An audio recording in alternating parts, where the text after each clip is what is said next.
Allahu Allahu Allahu Allah.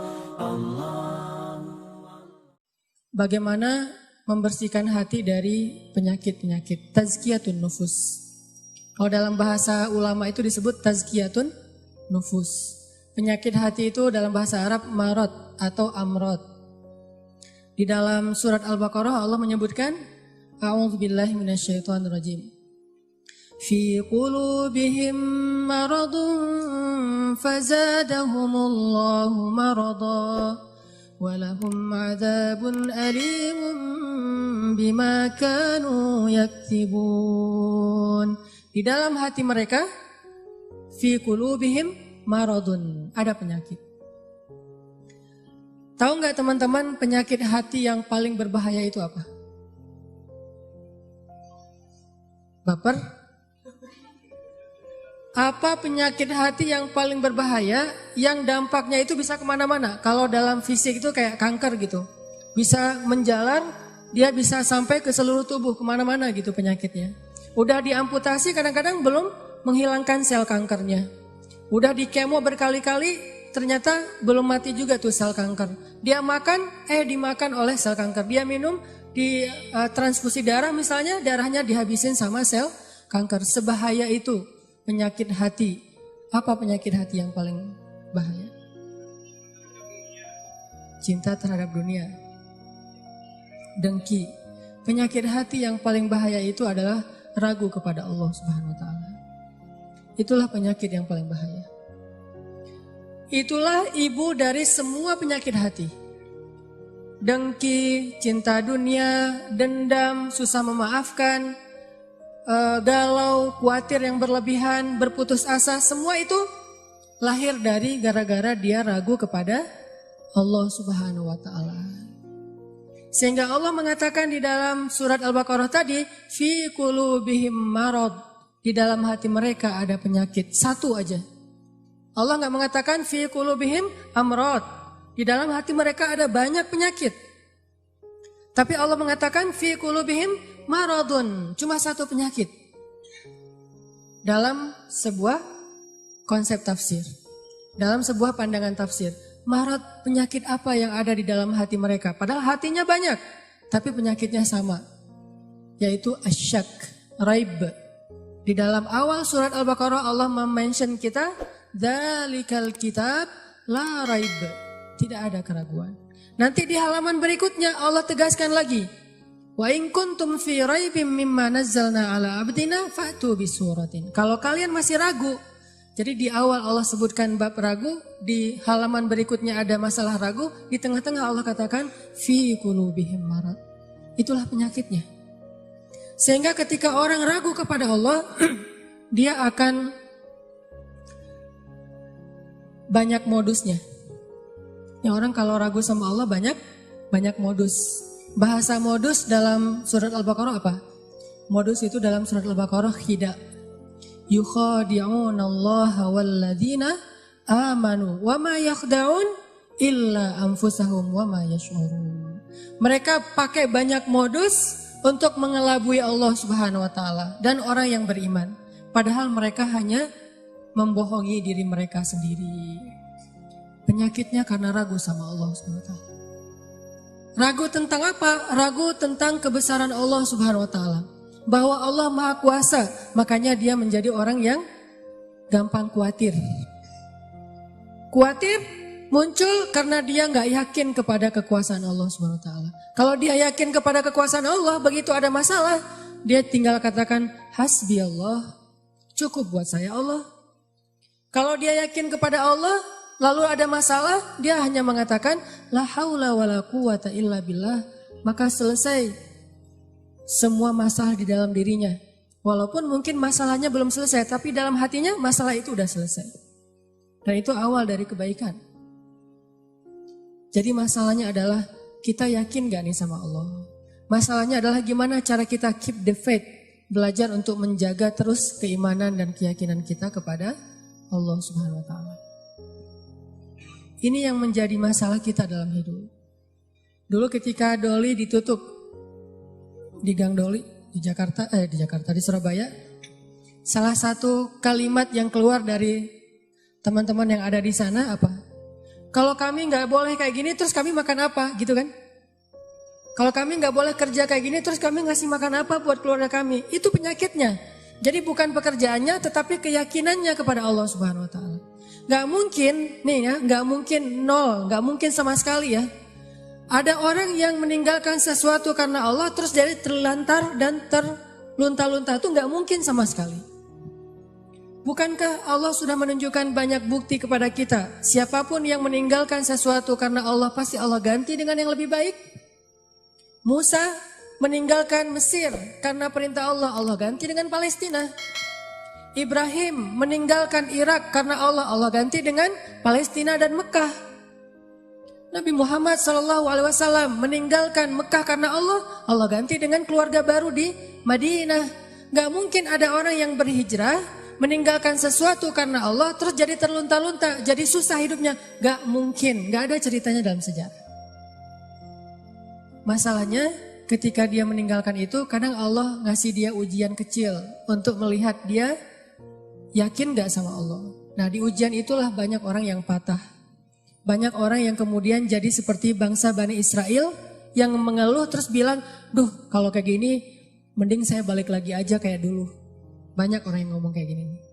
Mending saya balik lagi aja kayak dulu. Kayaknya hidup saya yang dulu lebih mudah daripada sekarang. Itu yang dikatakan Bani Israel ketika mereka menuju ke Palestina.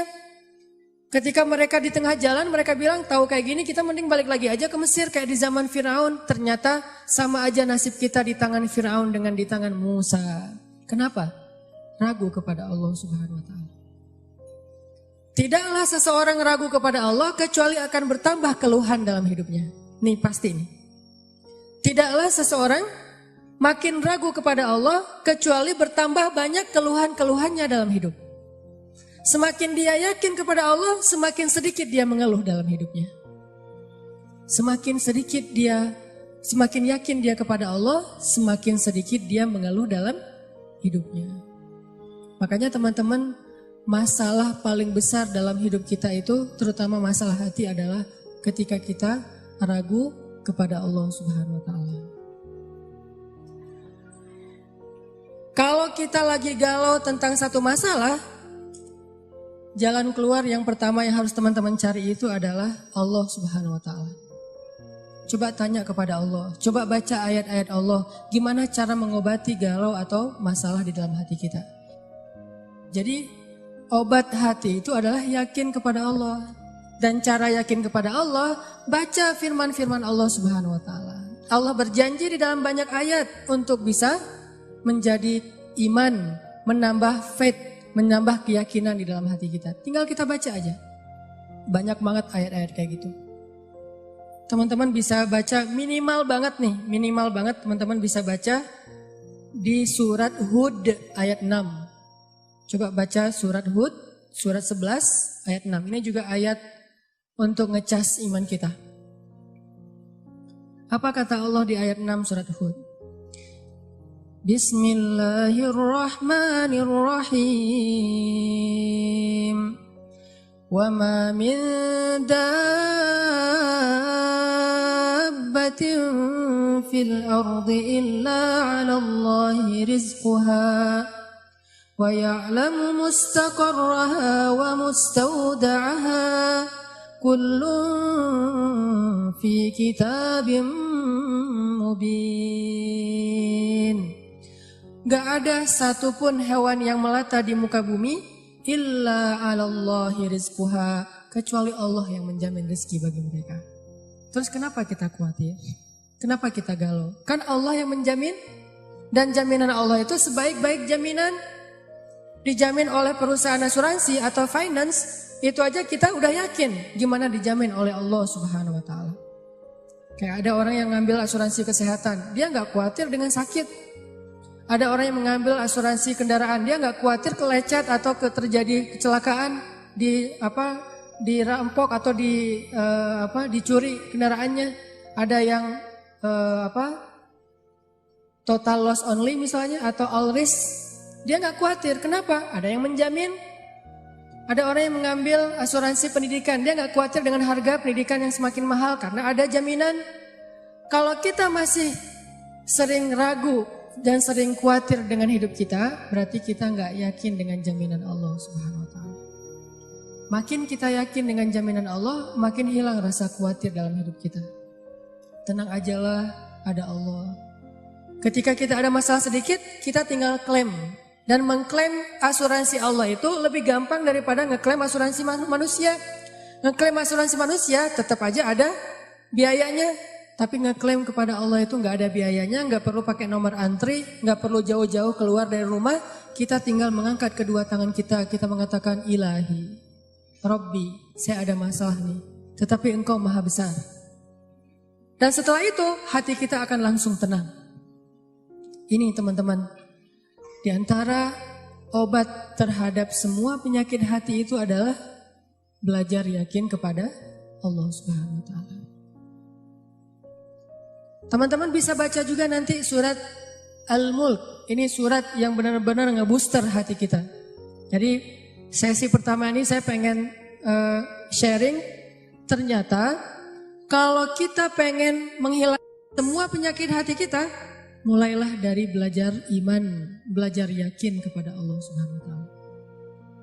Kalau kita pengen belajar menjadi orang yang menjalani hidup itu penuh dengan keyakinan, penuh dengan harapan, orangnya optimis, caranya belajar yakin kepada Allah Subhanahu wa Ta'ala. Dan salah satu cara belajar yakin kepada Allah, baca ayat-ayat Allah. Terutama ayat-ayat booster tentang kebesaran Allah Subhanahu wa Ta'ala. Inna fi khalqis samawat, dalam penciptaan langit. Bukan cuma di langit, tapi penciptaannya, prosesnya. Inna fi khalqis samawati wal ardi wa ikhtilafil lail